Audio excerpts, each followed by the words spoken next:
Hello, friends. It's your neighborhood-friendly co-host of the Hell With This podcast, Chad Peter, here to unabashedly promote the pre-release of my new film, Road to Perth. If you've been a listener of our podcast, you've no doubt heard me talk too much about this little road trip film set in Australia. The film is now available for pre-sale in the US and Canada on Apple iTunes and will release across many other platforms on January 18th, 2022. This impossible little film was made without a crew and without a script. Actors Tommy O'Brien and Hannah Lehman set out with me on a road trip from Melbourne to Perth, Australia. We'd stay up late working on the next day's scenes and then plot out where the story would take us next. It's a narrative film, but could just as well be a documentary. Check it out. Road to Perth, available for pre-order on iTunes now.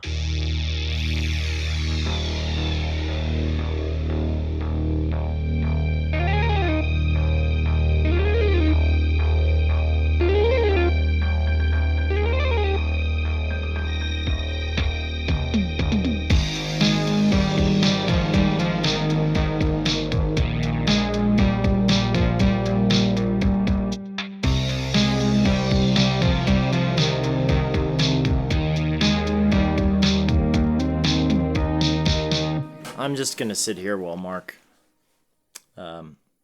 fusses with things. He's currently fussing with his computer, which is piped into his TV because he's not a normal person. He doesn't adhere to normal people rules. Do you, Mark? Would you say that you adhere to normal people rules? I adhere to rules all the time. The rest of the world is crazy. I'm not crazy. Yeah. And this testing thing is not actually doing anything. Well, I'm going to give up on this. I don't even know what you're doing. And assume you're clicking buttons. Oh, man. How you doing, buddy? Oh, I'm full. I'm Scoot on super. in. Yeah. I made a mistake. Made a horrible mistake. I got Burger King. Oh God. Is that you're at that age now where you could just feel every you're like, gram oh, that sounds of like fast food. I'll just go to In-N-Out really quick. Let me just pound down a burger, and then 5 minutes later, you're like, Well, here's why it's doubly bad. I got the Burger King yesterday because I saw such a good deal that I couldn't pass up. $10 for 40 chicken nuggets. This is so fitting of your personality. Well, I ate 20 yesterday, and I ate another 20 just before recording, and now I'm going like, fuck, my heart. Oh, I feel like I can't breathe. See what you did? Like this reminds me of your search for a car when you had that Excel spreadsheet listing out like how much, like every foot your car drives, how much you're saving. Yes. But it took me like a year and a half to narrow it down to 8 cars, and then I finally chose one. In the long run, is your car going to kill you? I mean, this burger could kill you. Even though you saved like 10 cents on whatever deal it was you thought was amazing from Burger King. I saved like $2. It's not 10 cents. It was more than $1 that I saved, and I think that's worth it. Maybe. I do worry sometimes that I haven't thought in those ways in a while. Like back in college, like I used to think like, oh man, I got like 45 cents in the underneath my bed sheets. Like I think I can afford chips down at the local sub shop or something. Like. Well, it helps that nothing is that inexpensive anymore. Yeah. A candy bar costs $1.25. I don't understand how people survive these days. Like, to be honest, like, yeah, I would have a really hard time being not too gainfully employed young person. Yeah, these days. It's yeah. I mean, not to get too depressing. It's pretty sad out there right now, on the streets of Los Angeles, homelessness and whatnot. Yes, it's getting worse, and it's kind of become the biggest political issue. We're about to endure a recall election. I've already sent in my ballot. I didn't get one. You didn't get one? Yeah, I didn't get one in the mail. I was like, because my landlord got one, because he still randomly gets his mail sent to our house. And you have previously gotten ballots in the mail. So I was like, this seems fishy. So I looked into it, and for some reason I was listed as inactive as a voter. Even though you voted? Even though I just voted. Fuck. I don't know why. So I was like, well, that's not right. So I switched it. But then immediately I was like, well, I need to find out where the local polling place is. Yeah, but my fear is like this has happened to more than just me. For sure. And there's people out there that... But it's like... I was talking to somebody yesterday who was like, yeah, man, I don't know. I don't really want to get involved in the vote, and like, I don't really have a side in it. I was like, really? Well, then inform yourself and get on a side. You have to have some opinion of the city you live in or the state you live in. Yeah. Anyway. That's today in current affairs. Speaking of not so current affairs, it's 20th anniversary today of 9/11. Womp womp. Very much so. Womp womp. Let's talk about it. We thought about watching a related movie like the 25th Hour. Yeah, highly suggest that movie. Someday we'll do it, but you've seen it. I've seen it. You got to find somebody who hasn't. Yeah. But is it highly regarded in the canon of Spike Lee movies or 9/11 related movies? That movie for me, because it was the first movie shot in New York after 9/11. And it's the only movie, even though it has nothing to do with 9/11, that's just they're living in the city in a post 9/11 world. Yeah, somebody lives next to Ground Zero. And there's the amazing shot where it just sits there for like 10 minutes. That shot is like at least 7 or 8 minutes long. That's it. Of Philip Seymour Hoffman and what's the other actor's name? Barry Pepper? Yeah, I haven't seen him in a while. Just sitting there talking while looking out from his penthouse down on it's been a while down since on I've Ground Zero, and seen it's it. like they've just cleaned it up, so it's just kind of a hole in the ground. Yeah. But just the opening credits of that movie, the soundtrack of that movie, the story is kind of like, it's not a perfect story. It's kind of flawed. It's a little Fight Club at times. When Ed Norton is talking to himself in the mirror about how fucked up everybody is? Not that. That's Spike Lee just in general. Like he always has those rants. Like people looking in the mirror or looking straight into camera. Yeah, definitely that. Because that was the floating camera move. That's a big. Yeah, the floating camera move. I don't know. There's so many good things about that movie, that are just kind of beyond the scope of a filmmaker. It's like when if Spike Lee were to have made that movie as planned before 9/11. It probably would have just been kind of a whisper.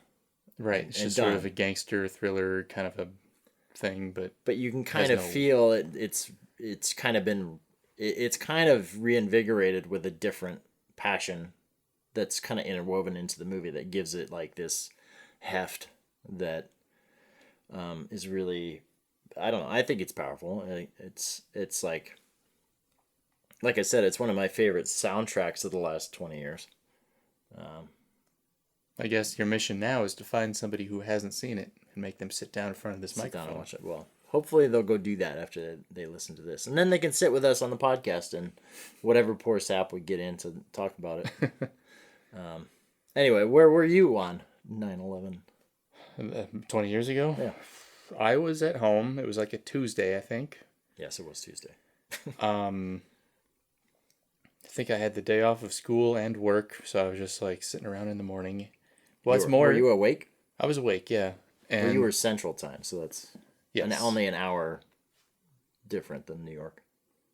Yeah, but I had internet, so I saw the news in real time. It's not like it took an hour to reach me. No, I know, but I mean, I mean this because it was so early in the morning that I slept through the entire thing. Like, I didn't wake up until my mom called me up and said, "Oh God, the towers have collapsed. They've bombed everything." And I was like, "What?" I kind of my first reaction when I saw the headline that plane hits a World Trade Center, I was like, "Oh, what an idiot pilot that was!" Right. I had no idea. I'm sure there was most. Well, yeah, a lot of people were just like, "Oh, fuck! How could somebody fuck this up?" Yeah. But did you actually sit and watch the news at that point, or did you? No. I was just kind of. I was just kind of clicking through. I saw it on like Yahoo News or something. I didn't pay it much mind at first. And the thing that's really notable is where my parents were at the time. They were at O'Hare Airport on a plane about to fly to Las Vegas for a vacation. Nope. And then that sort of got called off, obviously, and they at least would they later didn't take off, because if they had, they would have ended up who knows stuck where. somewhere and had to road trip halfway.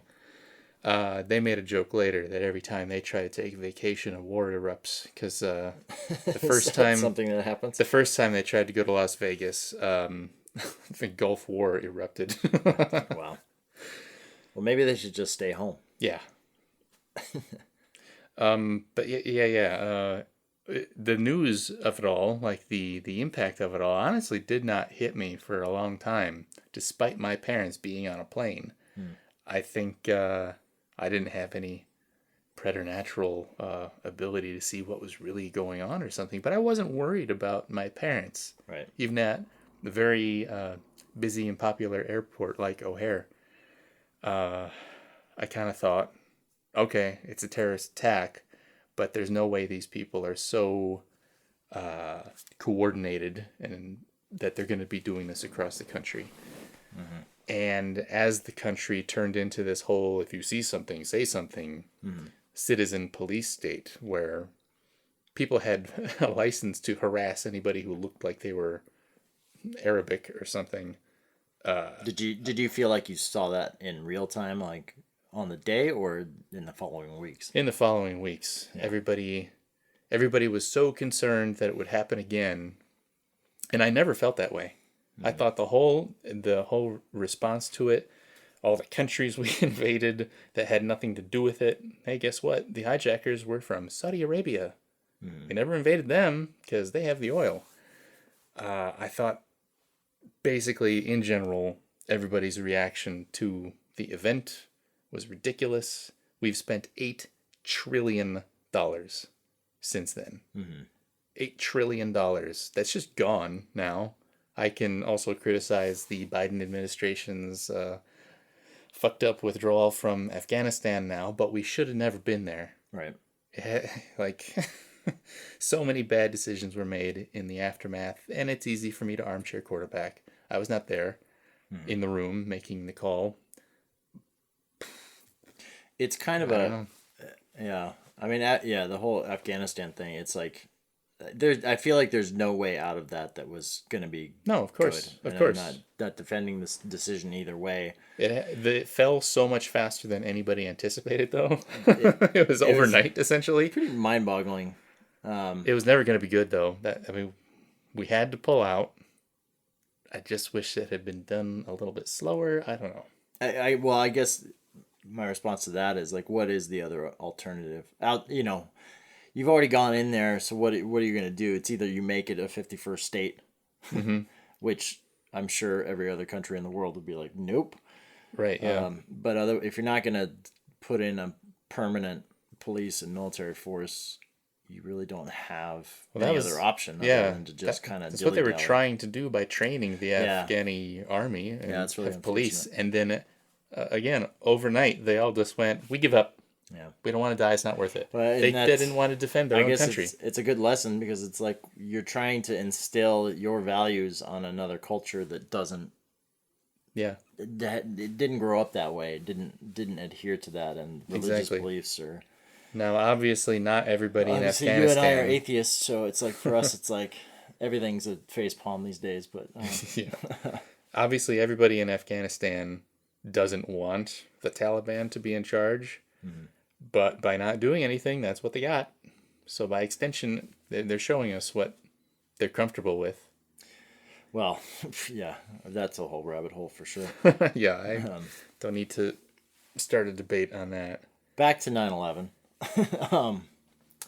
I guess my day was interesting just because school wasn't canceled. I was going to Boulder, University of Colorado at the time. And I still had film classes that day. Our film history teacher, she was a New Yorker, clearly affected, but she was still a very sprightly person who was ready to, still carry on the day. And by this point, like, it was like 7 p.m. in Colorado, so the day's over by that point. And we had to sit down and watch Birth of a Nation for film history that day. Which nowadays you kind of think about it, I'd be shocked if they even show Birth of a Nation in schools anymore. I bet they still do. I wish, honestly, now to switch gears to that real quick. Yeah. I wish they would show clips instead of the whole movie. Right. It almost has no value as a story anymore. It's only about the techniques. Like, D.W. Griffith, that's the director. Yeah. He kind of pioneered some of the techniques that were used. So let's just highlight the techniques and let the movie exist in its own time. We don't need to push that on new students anymore. Well, he was kind of like the first Dean Devlin or Roland Emmerich.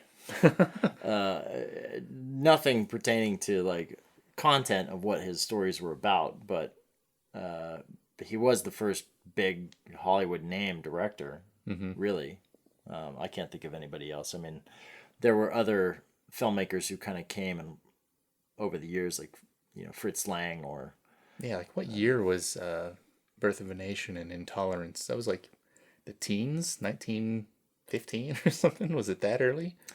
I don't. Or was think this it was like 1920? that early. I think this was 20s. Okay. It was all post World War One, I think. And if 1917 taught us anything, it told us the date of World War One. It sure did. I haven't seen the movie, but I know it was set in 1917.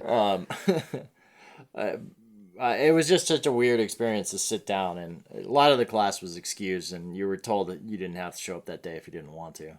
I hadn't seen the movie before, so I was like, I better see this, because otherwise I have to rent it, and for our test later on down the road. But yeah, it was a really weird day. My dad was a pilot at the time, so I didn't know if he was in the air. And actually, one of the pilots who died in one of the flights was from Denver, Colorado. I think he was one of the United flights, and I think my dad knew him just through other friends who knew him, since there's not too many pilots out there. But my dad, he was at home. He was like working on the house or something. But yeah, anybody who was on a flight that day didn't really get anywhere. Yeah. In a lot of ways. But yeah, I mean, I was in New York 3 weeks before.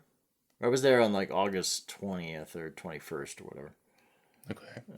For a play, randomly.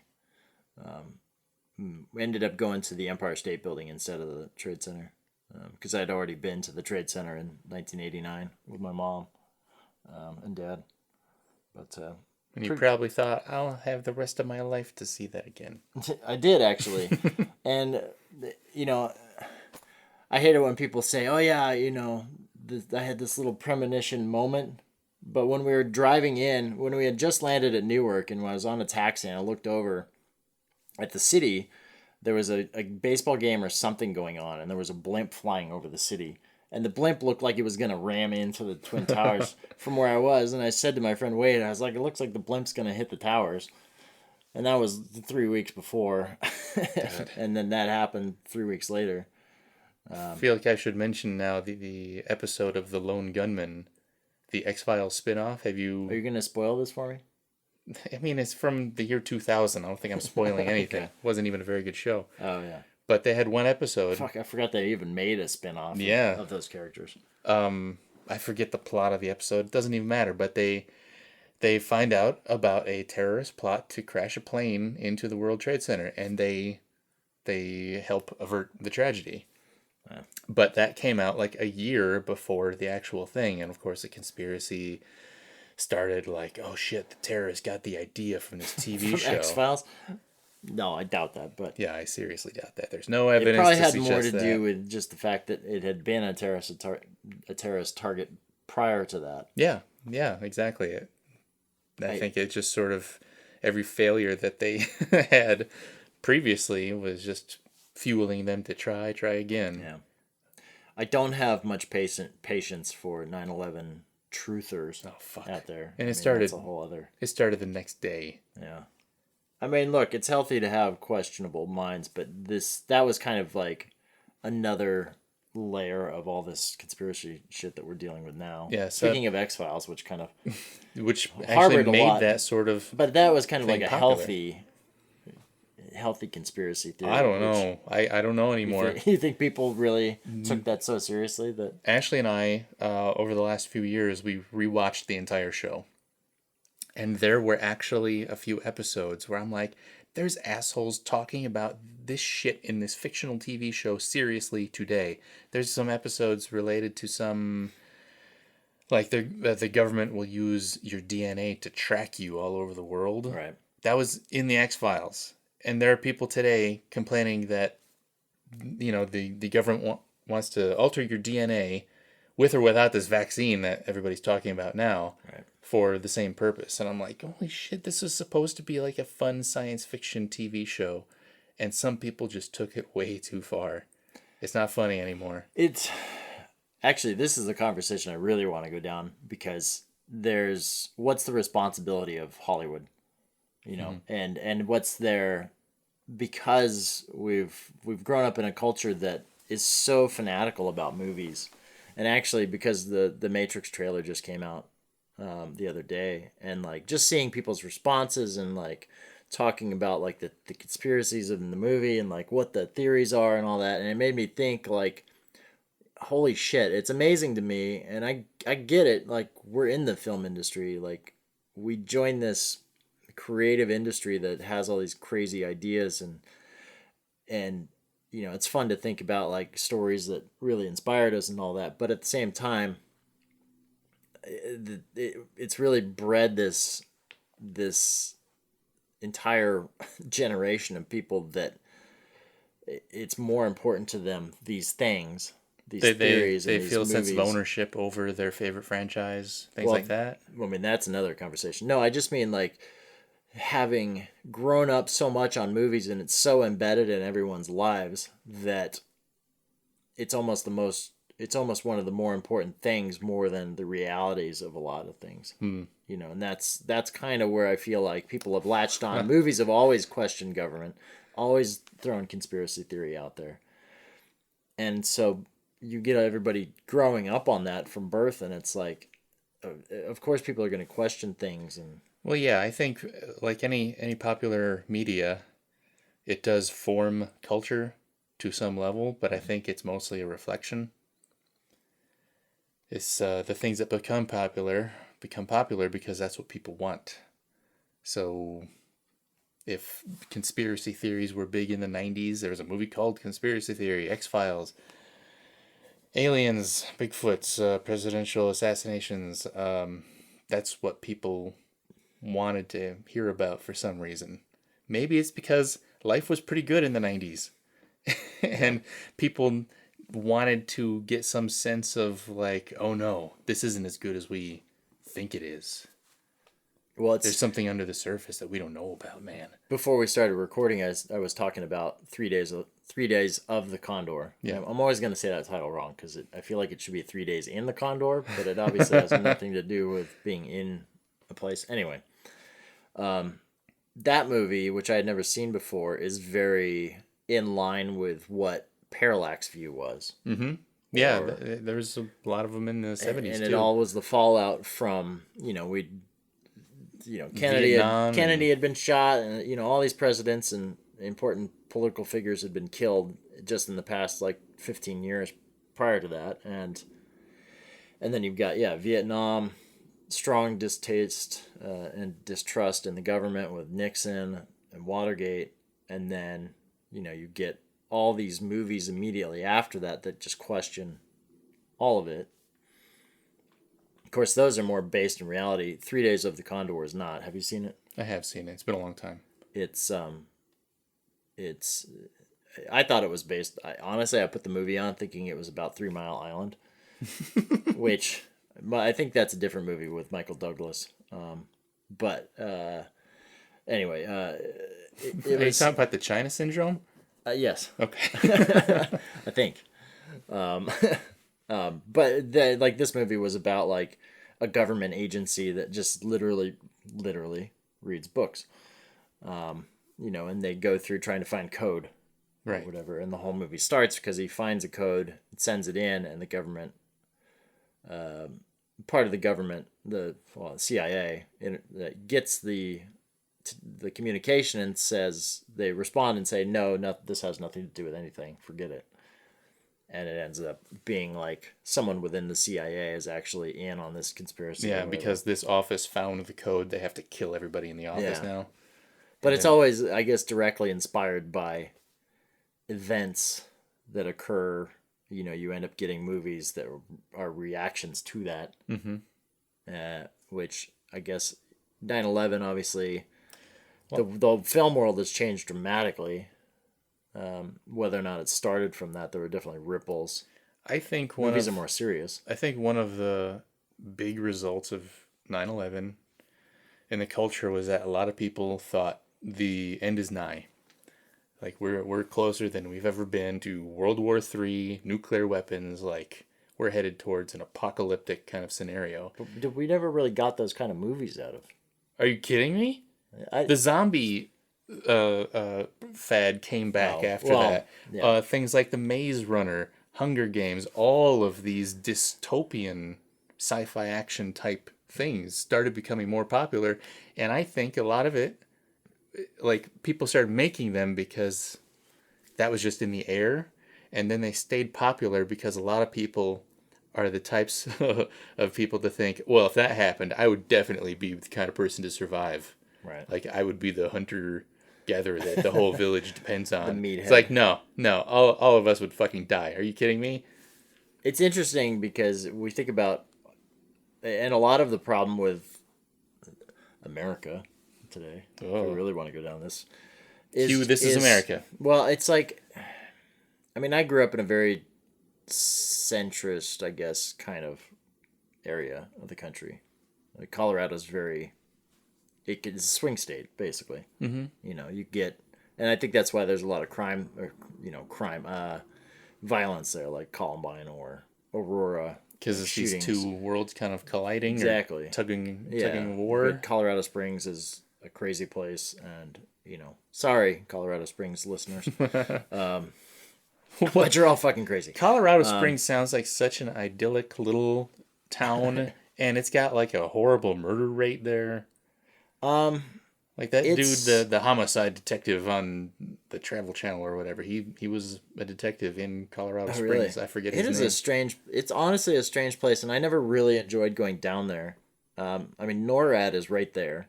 Ooh, War Games. Yeah, NORAD and War Games is right there, in the mountain.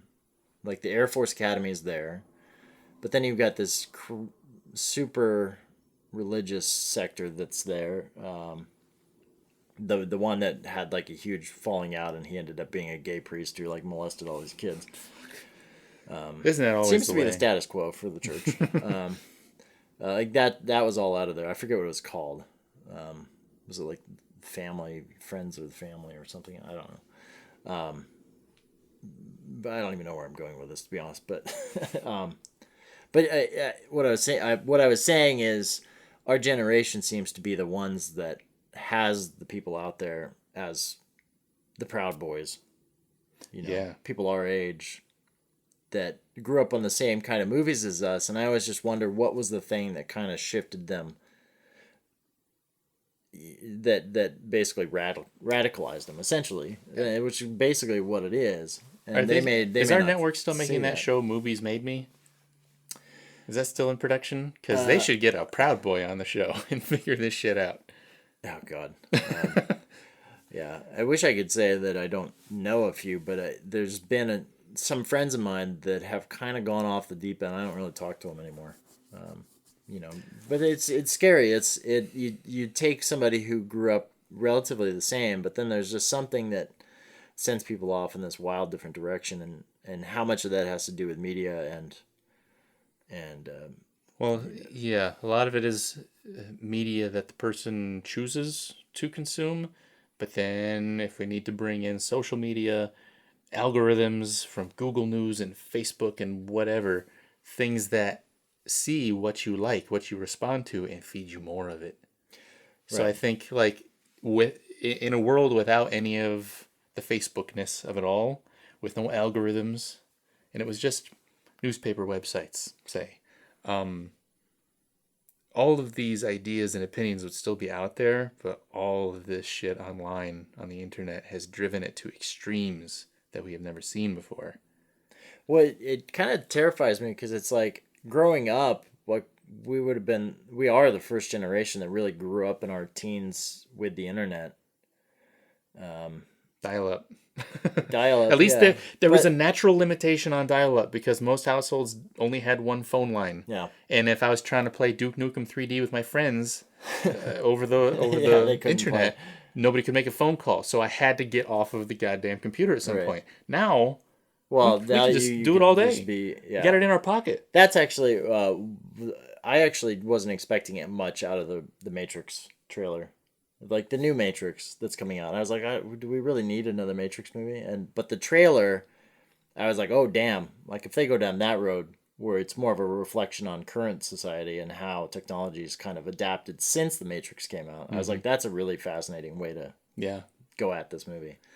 I mean, it kind of goes into what you're talking about, and just this idea that all this technology is kind of taking over our lives and changed. But how much of that, I always wonder, like, because we got involved so early on with the internet and we took our lumps early on and we know what it really expressed is. our opinions. It's not the real world the way so many people treat it. Right. As, yeah. But now, like, I don't dare put opinions on the internet now.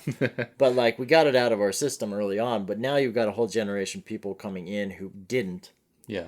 And they're learning how to live at the same time as putting every thought that comes to their head online. I couldn't be a teenager in high school these days. It'd be horrible. I would not survive. I don't think anybody would survive, and I think that people have to clearly be careful they are because surviving. they're ready to, the pitchforks are out on every single day. It's like, who are we going to kill next? Yeah, yeah. Some people deserve to be canceled. I'm not going to defend a lot of these people. Yeah, but as soon as you cancel one person, them? What are you going to do? As soon as you finish with one target, you're on to the next target. Yeah. You're hunting for the next victim. Look, but people do change. I think people should be afforded the chance to change. People can say some dumb shit in their youth. Harvey Weinstein isn't one of them. No, definitely not. I mean, that's a different. Voicing an opinion and being canceled for it is one thing. Mm-hmm. Obviously Harvey's a whole other ballgame. Yeah, that was. What I'm saying is, like, the people who are voicing their opinions, and if they're too young to understand that everything they feel so strongly about right at this moment could change 20 years from now, and they could be a wildly different person. Well, I was thinking about that earlier. 9/11 was 20 years ago. Yeah. I was 19 at the time. Mm-hmm. I'm more than twice as old as I was then. I have had another lifetime on top of that one. Right. Since then. To change your entire worldview. Yeah. So, yeah, lives are malleable, and we shouldn't demand perfection. We should demand better. That's all. Because better is good. Well, this is time. We'll get to the movie eventually, people.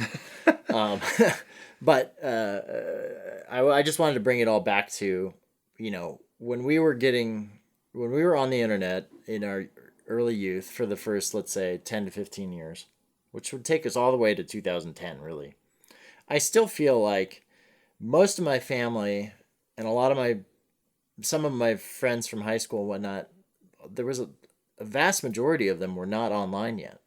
Like people that didn't use Facebook regularly, or I feel like it was after MySpace kind of died and people still weren't really involved in social media. Yeah. So you have all this. A lot of people thought you needed an invitation still. You have this older generation who didn't get involved with that and hadn't grown up and understood like what it is and how flexible the internet can be, and how you can read a post and it irritates you and you've gotten it out of your system. You've thrown back your opinion back and forth, gotten in an argument, and like not exhausted yourself of doing that for years on end, which is why I feel like I just don't get involved at all online anymore, because there's no point. Like if you want to get somewhere with somebody, you got to talk to them in person, because you're only going to end up not speaking to each other, and that divide gets bigger. Whereas but I'm saying is like family, friends, adults, like my dad, my parents, getting involved in Instagram and Facebook and all these things so late in the game that they're kind of voicing their opinions now because they've never had this opportunity in this thing. And I feel like that's why we get such heavy duty like anger, out of people. Right. Older people are already entrenched. Right. And now that they are allowed to voice their opinion as loudly as anybody in the room, they think it's important just because they have that access. Yeah. And then you've got... Not everybody's opinion is as important as the president's say. And they're arguing against teenagers Right. who have wildly different ideas, but because they're... And then they just get a bunch of okay boomer. Yeah, right. Because they're, you don't know shit, 1259. That's their account name in this scenario, because nobody has like original names anymore without numbers after it because there's so many accounts now. But they aren't. Just imagine some of these arguments you see happening in like the comment sections. Like, I would love to see the real world version of that, where you take these two people who are at each other's throats and are like, "Fuck you, yeah, okay, boomer." It's getting pretty close now. You put them side by side. It'd be like some 14-year-old kid and like some 70-year-old guy, and how ridiculous that would be. Haven't you seen some of these videos of like school board meetings where people are launching into tirades at the microphone? Yeah. Just last week, I think some kid, he was speaking in favor of continued mask wearing in schools or vaccines or whatever the issue was, because his grandmother had recently died, and a couple of grown-ass women behind him start like heckling him and laughing at him for bringing up his dead grandma. This kid was like 13.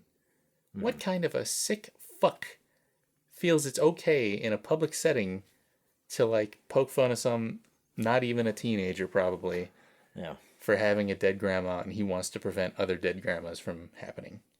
That's just like, these people exist. They think they're totally justified. They've gone so far that they actually don't. They no longer count that other person in their opinions.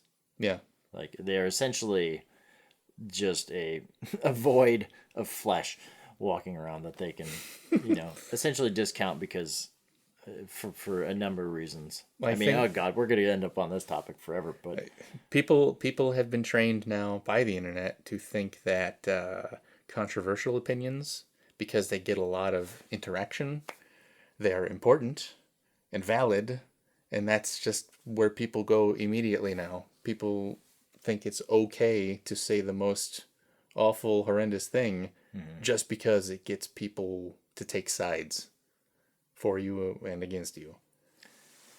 It's people are awful. People shouldn't be. We should have. Let's Thanos the world. Let's just take out half. I'm not saying which half. Totally random. We got too many fucking people. Okay, Hitler. I don't think that's what he was getting at. I think it's telling to me that this is where we ended up in this conversation, starting with 9/11, because that's kind of how the world's gone in so many ways, and whether or not it's that ripple effect of, you get that attack and what's happened to our culture because of it. I did feel like, because I just went to Italy, and in a lot of ways, it's amazing, like, to travel outside of the country sometimes and just see how different the interactions are with people, and like how, I mean, that's a culture that literally from 12 p.m. to 3 p.m. every day, you go outside and every business is shut down. You can't buy shit because everybody's having siesta. They're out eating, and people sit around for 3 hours like eating, and like that. Orla, I drive Orla nuts because I go and sit down at a restaurant, and I'm like, okay, I'm done. Let's go. She's like, are you not gonna relax and just sit here and hang out and talk? It's like the American way is like, so you gotta clear out the ingrained, table like, so you can get somebody no, man, else in I gotta there. get back and work my 7 days a week shift, and like do my 12-hour days. And you need a union, friend. well, I'm just speaking as an American. I'm not speaking as a VFX supervisor, Chad Peter. Okay. I'm just saying the American way has always been to be like, go, go, go, go, go. Yeah. And that's not to say it's exclusive to America. It could be London, or it could be these other Because busy, here bustling it's a very, places. like, you got to do it yourself. You got to build your own future. You got to earn it. Right. And that kind of also ties back into just this sense of, you know, the like how like we're like the Proud Boys can get off like saying, you know, oh, we're Americans and this is, you know, gung ho and everything and don't take our rights. You know, shit I'm like still that. not It's sure like, what they're proud of. I don't get it. man, Didn't they start off as a no jacking off club? That's how they started. Well, We're all gonna withhold masturbating. That's how they began. not. And now I'm it's probably one of those like 4chan or something. I think so. I don't even know. We're gonna get doxxed tomorrow by the users of 4chan for having this conversation. Yeah, I mean, okay, all right. Let's wrap this up. So we're watching a James Woods movie today because he saw the hijackers before they hijacked the plane. Jesus. No, we are not doing anything relating to politics at all. Well, I guess it's a female filmmaker, so I guess you could political you right could away. say, yeah, it is in today's climate, so to speak.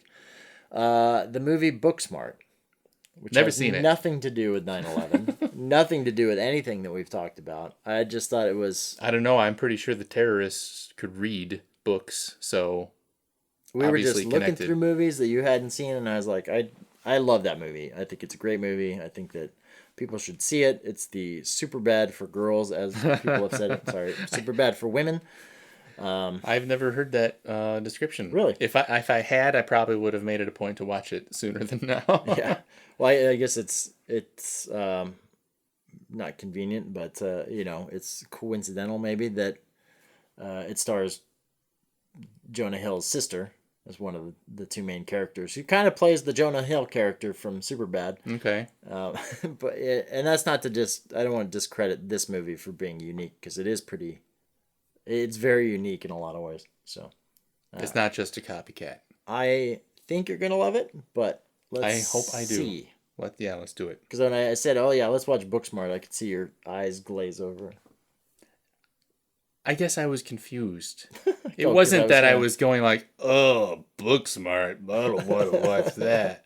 It was just kind of like, today?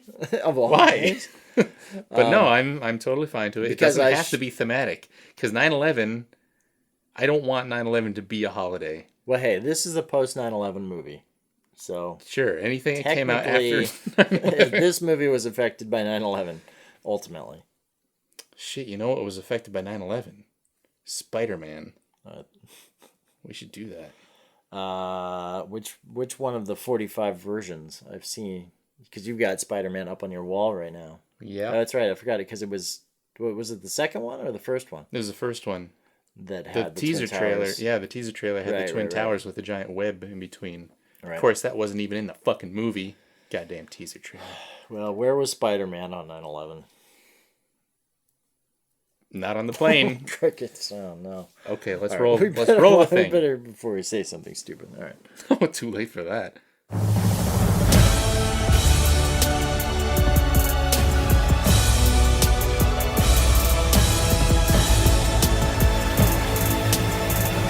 Amy, do you know how many girls are gonna be up your vagina next year? Every time I come to visit you, you're gonna be scissoring a different girl. Dude, scissoring is not a thing. Don't knock it until It's you've not tried a it. thing. Don't knock it until you've tried it.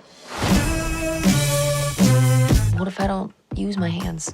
You can make yourself come using only your mind. That's like the one thing my mind can't do. No, I use just other stuff. That little elephant? No, stop. That weird crochet pig. My grandma gave me that. If you don't tell me what it is, you know I'm gonna get it. It's a panda. It's a panda, okay? What happened to her eye?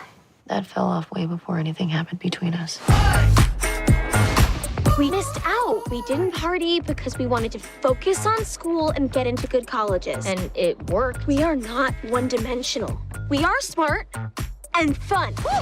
Excuse me. Oh. We have to go to a party tonight. What? What took them 4 years, we are doing in 1 night!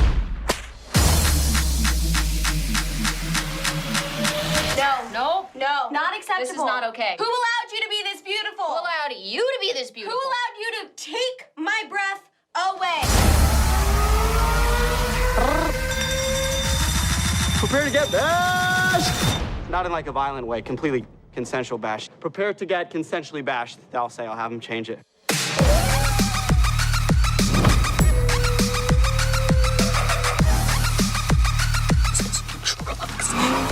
Don't move. Don't inhale. My.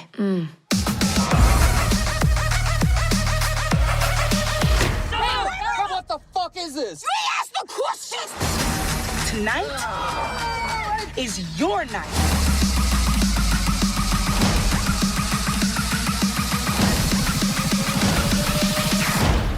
Oh, you're bringing Ling Ling. Oh, make her feel good. Make it stop. Please don't put your face on the face, not On the head. Make thy plans to attend the drama department's summer program, Shakespeare in the Park. King what? It's what we did in my summer program last year in Barcelona, when I lived in Barcelona. There's our post 9/11 movie, Booksmart. Very uplifting, fun. What those cheap critics that they put on the TV commercials would call a raucous comedy, but actually like really good. I highly enjoyed that movie, and if you're feeling depressed because it's 9/11, if you listen to this next year, Let's just drop the 9/11 thing from this. I had a great time watching this, and I had no idea it was that kind of movie. I thought it was going to be much more dry, like indie comedy, Right. Just because it was directed by Olivia Wilde. Maybe not What's her. that supposed to mean? Like, actors who are finally directing. It's rare that somebody comes their own along movies. with a clear sense of style. Like she's clearly a director in the visual sense. Well, which is great. And I gotta say, as an editor, I think a lot of that style was created in the editing. It's just like so rapid fire. It's not headache inducing. You have to be given footage that can be shaped in that way. Sure, you have to cultivate that in production. Yeah. But then, I don't know, obviously not knowing what kind of footage they were working with, it feels like a lot of it was improvised. I'm not sure how closely this was scripted or how closely they followed a script. But it's very clear that the editing brings a lot to the table in this movie. My takeaway is like you it's clear as day that you can't really get that performance out of all those actors at an ensemble of young kids, basically, without having a really good connection to them as a director. And like, so that to me is like, clearly she went in there and she was able to get all these kids fully on board with everything that was going on in the story in it. Let's be clear, these are all kids in their mid-20s. Well, they don't look like it, to be honest. They do to me. I didn't see one authentic teenager looking. Fucking Billie. Billie Lourd? Billie Lourd. Well, she's probably the oldest of the group, but I mean, I don't know how old Billie Feinstein. Billie Feinstein. Jonah Hill's sister. I don't know how old she is.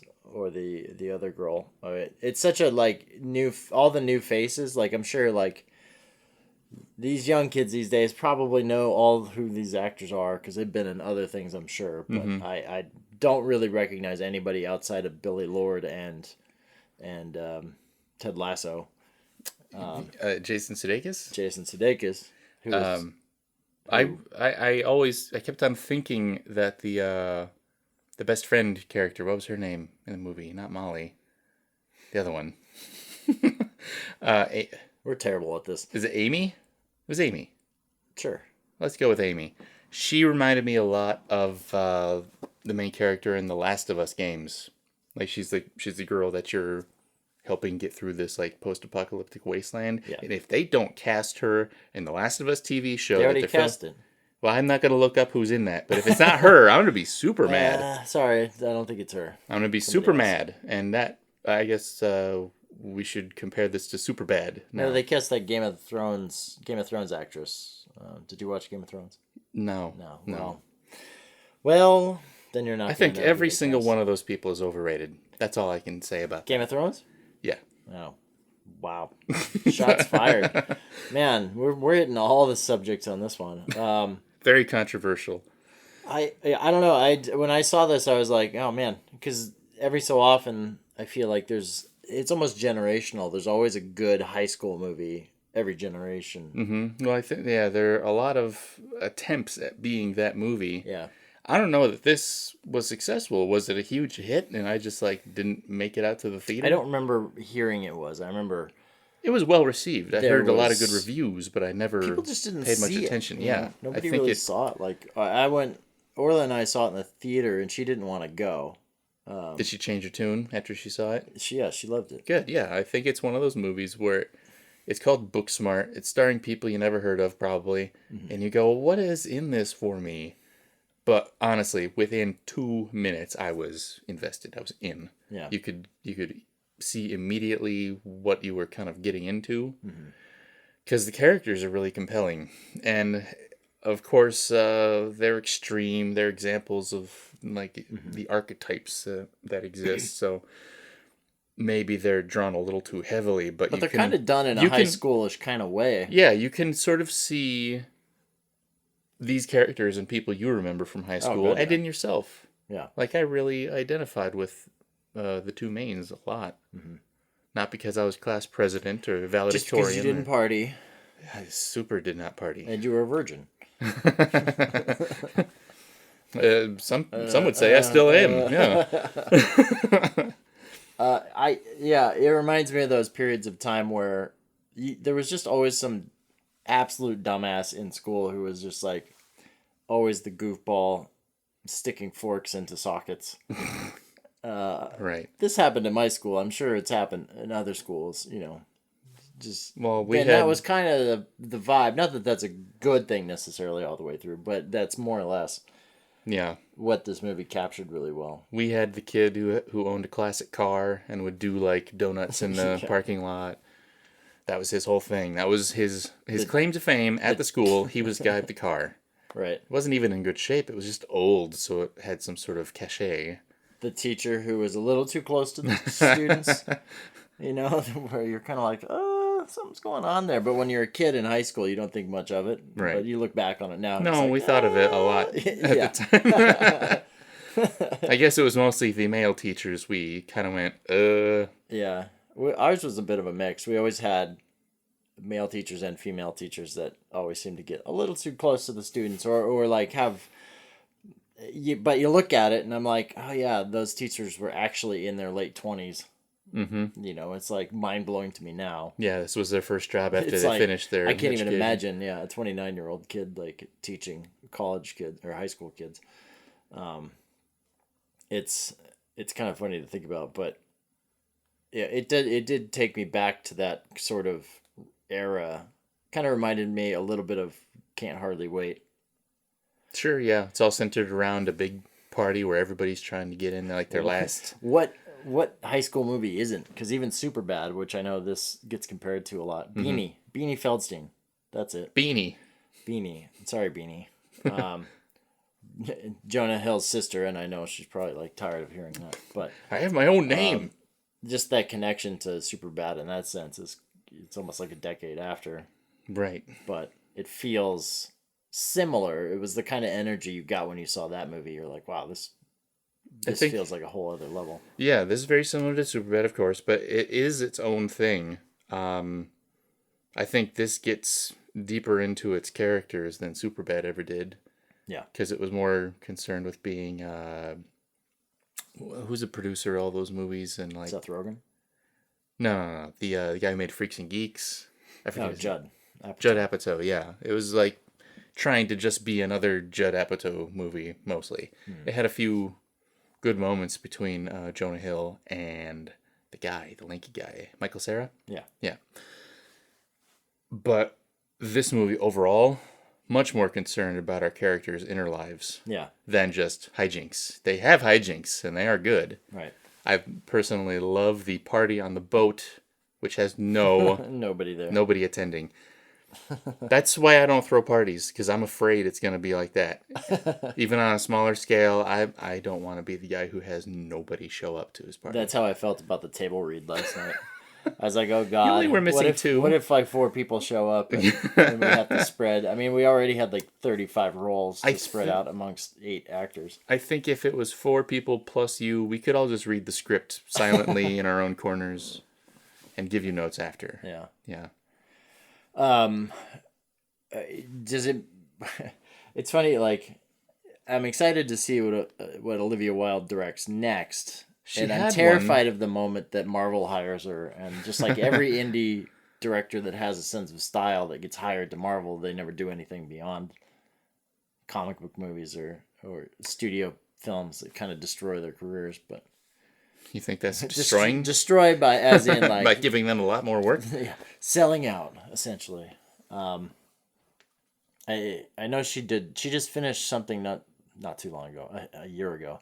So we should be seeing it any time now. Really. I just looked it up. I don't remember the name already because I haven't heard anything. A friend it of looks mine not like this at all. It looks like a very serious drama about like a woman who's finding her identity.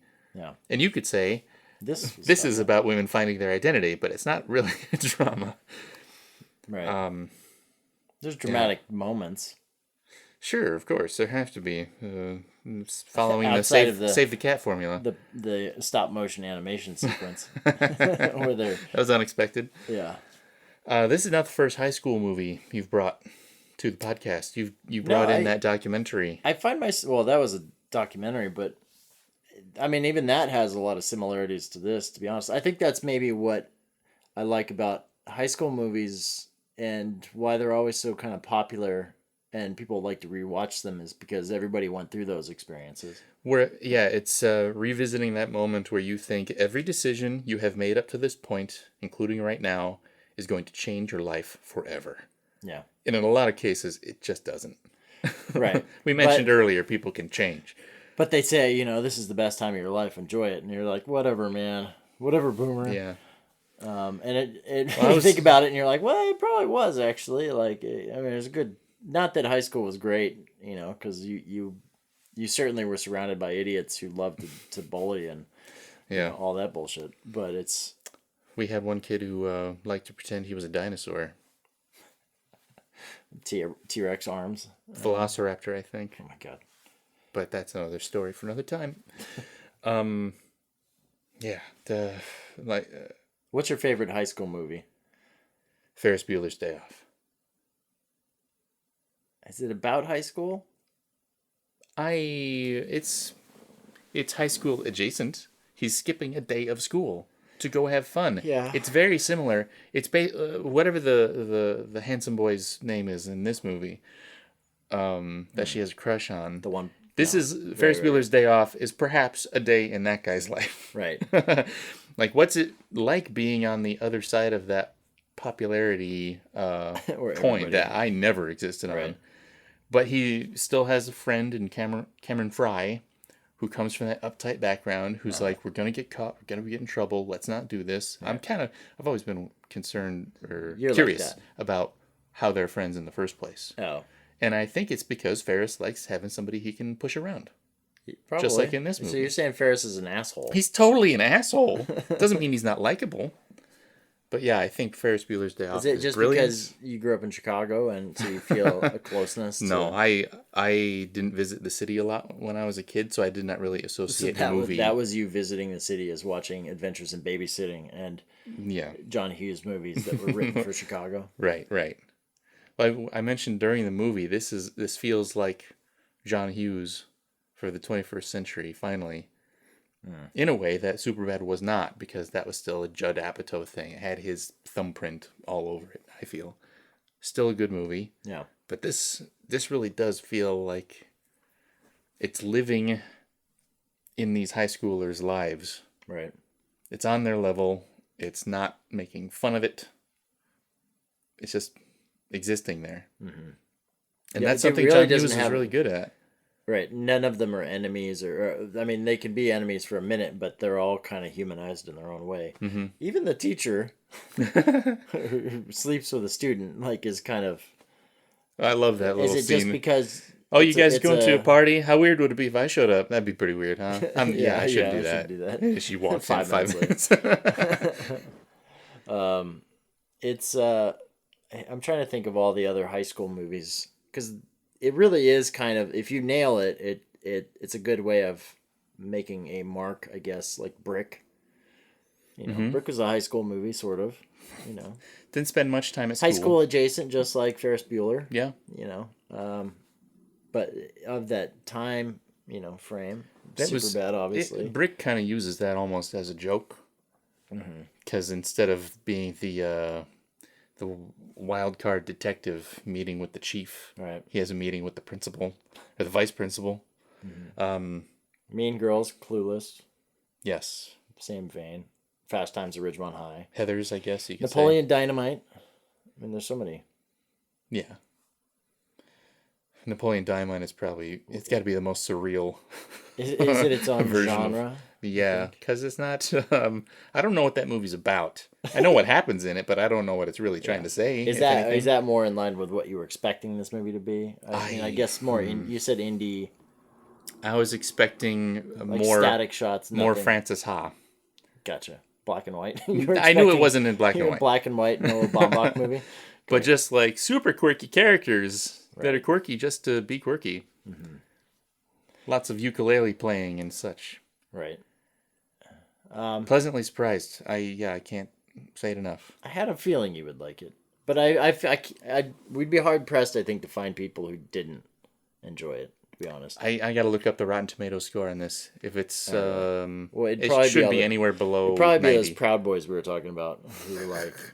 No, I'm talking the critic score. Who cares about the audience score? You can't trust an audience. They would hate the movie, you know. Yeah. But. No, very impressive. Like I looked at her credits briefly. It looks like she did music videos, directing wise, before this. Right.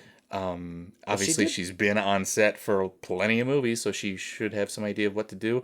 But like for a premiere, do something with Shia LaBeouf, and she called him out in a magazine article because what did he take all the credit? He was no, she left a music video or something because he kind of stepped in and wouldn't let her direct or something. Because he's a director as well, and he kind of stepped in and was like, no, we should do it this way and this way after she cast him.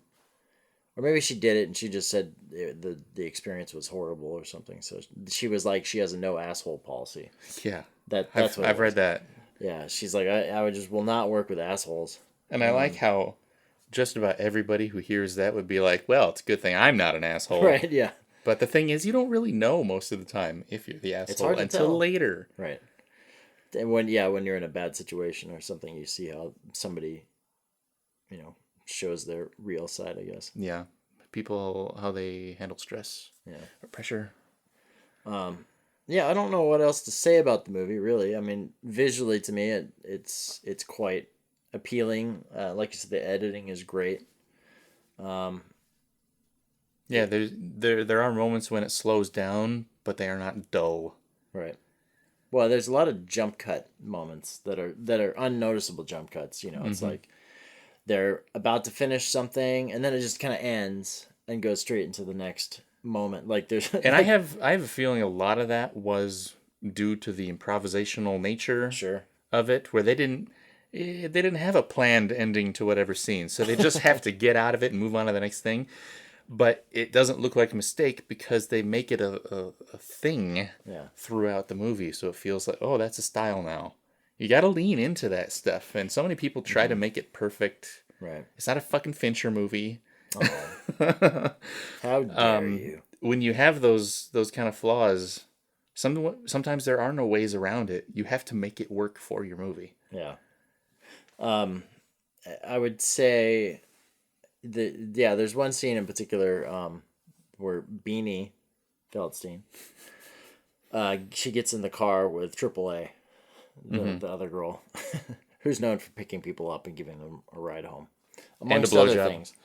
And at the end of the drive, or at the end of the scene, the very last moment is wait, where are we going? Where the fuck do you live anyway? It made me They've wonder been if that driving was for even 5 in the minutes. script, and maybe it's on the day they're like, oh yeah, do we even know where they're, Right, there's not driving a to? natural... Yeah, and it's I not like, wondered well, if that here was- we are.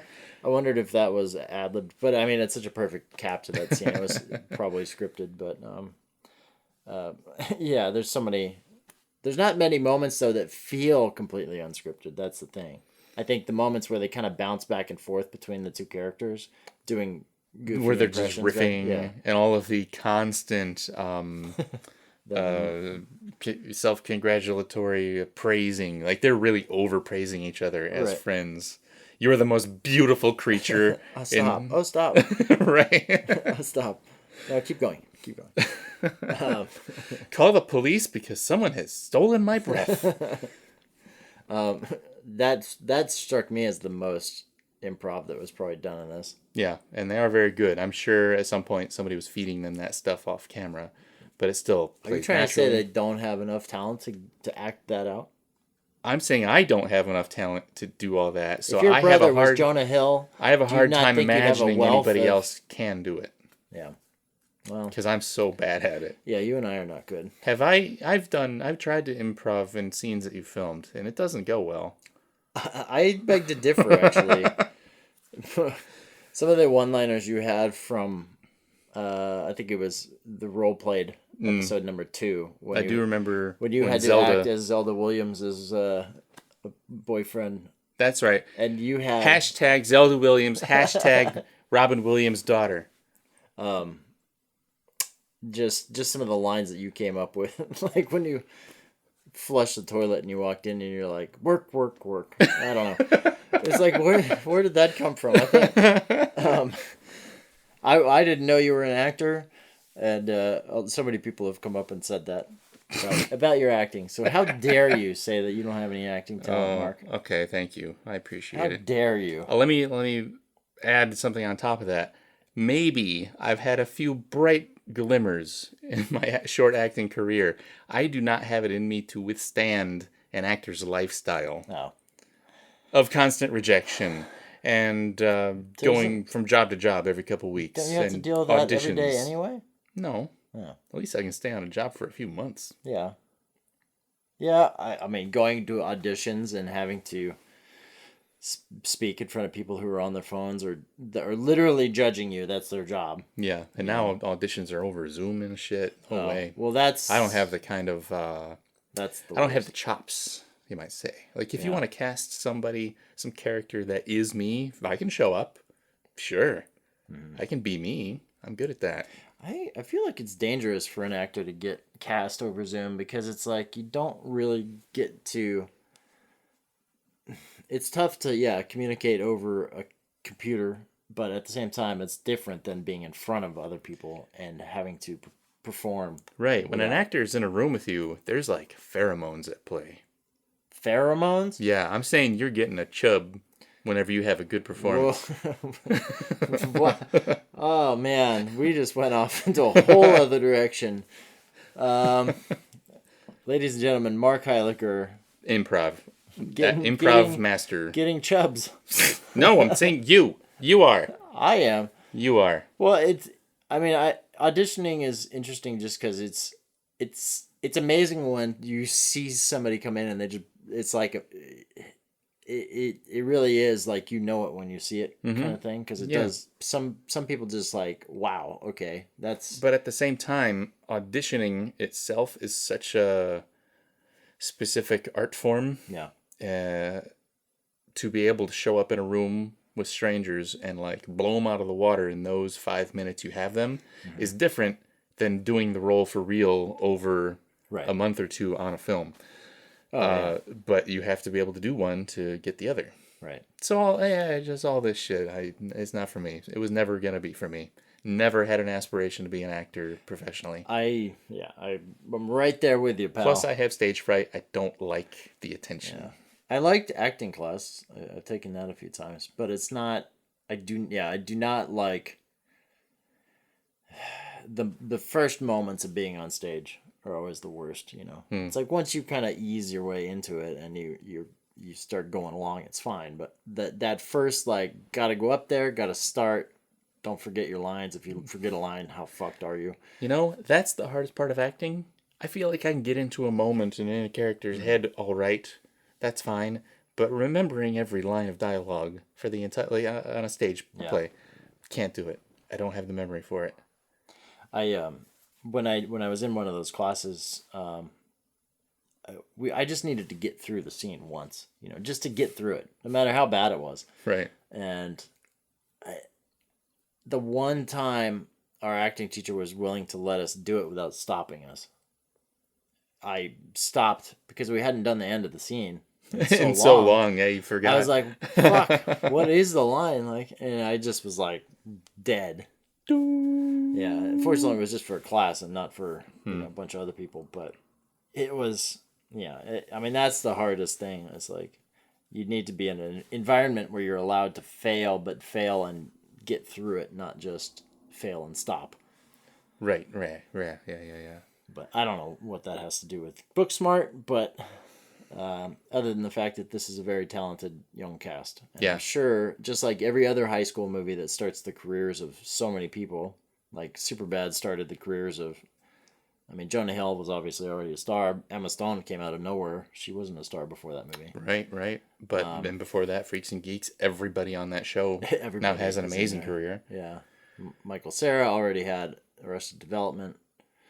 You know, so it's like but there was definitely a lot of people in that movie, you know, just people you remember, you know, and this movie in particular, like, especially being so far removed from, maybe that's what it is. Maybe seeing high school movies, it's always new faces. It's not typically people you've seen before, you know, and so it's like, they have to be new and fresh and young because they're playing children. Well, yeah, but I'm saying, like, as an audience, like, you know, you get tired of actors when they get to a point in their careers that they don't surprise you because they're not really willing to take any chances anymore because they probably feel they know better than the people they're working with at that point, and they're not gonna go out on a limb to take a flyer on somebody brand new. You know, whereas younger actors are probably more willing to just do fucking wild lines, you know, and do these crazy movies, just because, I mean, they're still hungry to, like, make a name for themselves and have a career. So maybe, I don't know, maybe there's something in that in, like, high school movies, like, because everybody's so young and energetic and still looking for their career path, that, you know, I think audiences kind of feed off of that too. The vampiric nature of an audience watching a movie like this. I only have one more question for you related to the movie. Do you personally know any high school students, you know, peers from high school who were total fuck-ups and party animals and, like, didn't do well in school, who now have great careers and went to Yale, etc.? Because I don't know a one.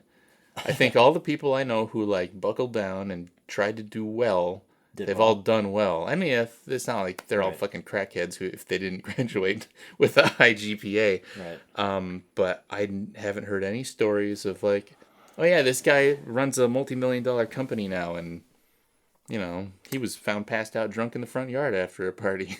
Yeah. Well, that kid who stuck the fork into the socket? Not just an over-the-top example. That's actually happened? Yeah. A fork in a socket? Yes.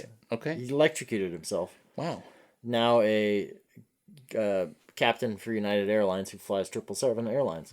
Well, there's no power outlets in the cabin. 777 airplanes. So, I mean, in that sense, you know, you see idiots do dumb things who do, you know. And now he has hundreds of lives in his hands. Exactly. Bus driver of the sky, as I always basically. But the ego comes with it. Of course. The pilot thing. I'm trying to think, like, honestly, I can't really. There was always the few people with temper problems that I know they went into the police academy and became cops. God damn. There's some of those. And that's not an exaggeration either. That's just how it happened. I remember kids I went to school with, they had like big problems with ADHD, things like that. They went into the Army.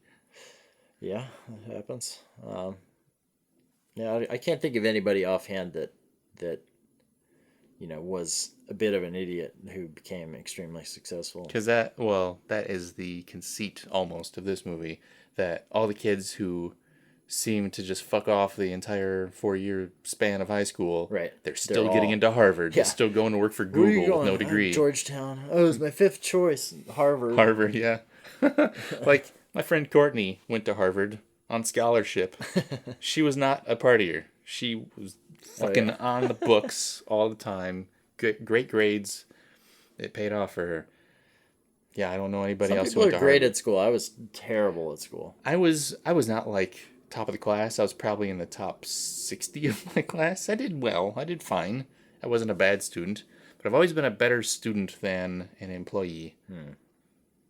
I think it's so cut and dried. Here, you do this work. You do it perfectly. So you're saying you're doing a bad job right now as an employee. I'm good at my job, but I was a better student. You just said you were bad at being an employee. But you're good at your job? Isn't that kind of counteractive? No, I'm just saying relative. I was a better student than I am an employee. That's how good a student I was. I liked being a student. The research... You're the best student. ...aspect of it. Even if I didn't get perfect grades, I still liked doing it. Yeah. Yeah, I did not. Okay. I mean, I barely graduated high school, let alone college, yeah. I mean, my last semester, I think I got a 1.8 GPA. Get the fuck out of here. I graduated with like a 2.2. Okay. Whew, I was going to say, if you had less than a 2... If I was less than a 2, I wouldn't have graduated. You're not invited to my house anymore. Yeah. No, I mean, I was all about like drawing and art and taking Photoshop classes, all of the things that I use now in my career. Well, I don't draw, but... It's related. Yeah. It's a visual thing. So I don't know. Anyway. Yeah. That's Booksmart. Yeah. That's book dumb. But you got the street smarts. I think that's the unspoken part of the title. Right. I mean, anyway, I hope people watch it. Yes, give it a chance. If you've never heard of it, seek it out. It was on Netflix at one point. It's not anymore. But you rent it. It's probably $3 on Amazon. Yeah. Give Jeff Bezos more money. This is by far our longest podcast, and probably since you did Lost Highway with the scene by scene breakdown of a David Lynch movie, where I just kept going, "Wow, that's really are you? Oh, jeez, oh man." All right, next time. Thanks for listening, guys. Bye.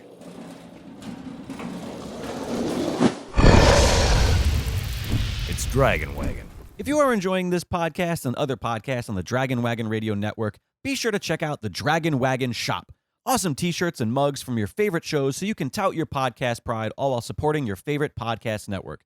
And make sure to check it often for new items and limited time designs. Shop now at dragonwagonradio.com/shop and get your dragon swag on.